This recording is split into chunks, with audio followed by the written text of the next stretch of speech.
乡亲啊，你敢捌食过这款黄金果？你感觉爱偌济钱才合理咧？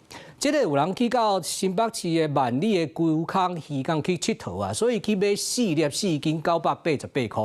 伊倒去厝里发现啊，另外所在啊9粒5斤只要750块啊。伊讲安那卖遐贵？你是毋是专门咧骗观光客？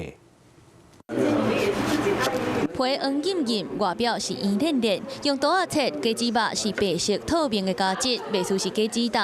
这是一种叫做黄金果的果子，所以民众讲要食这好滋味，有影爱开袂少钱。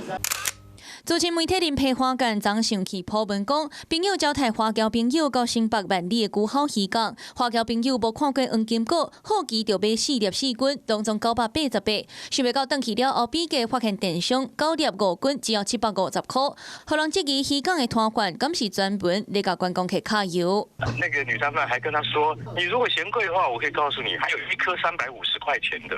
你们认为说1颗大约是250块钱，你们已经嫌贵了，还有1颗350的嘞，所以说我已经贵了，听起来非常的讽刺。”其实这个黄金果是无简单，伫咧台湾无接看，想要食嘛会靠运气，因为原产地伫咧南美洲的安第斯山脉，用当地介绍来买一斤大约是新台币50。不过伫咧台湾，家己种的黄金果为南部摕来买，平均一斤的介绍是台币96块。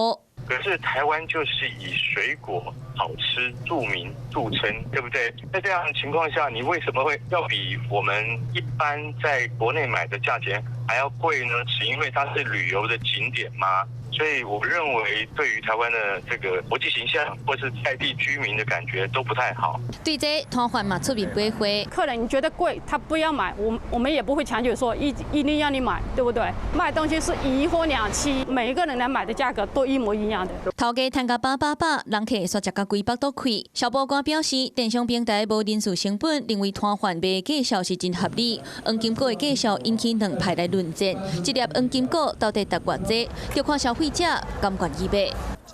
Hello， 我是易景，想要抢先掌握最及时的新闻资讯吗？赶快订阅、按赞、开启小铃铛，锁定华视新闻的 YouTube 频道。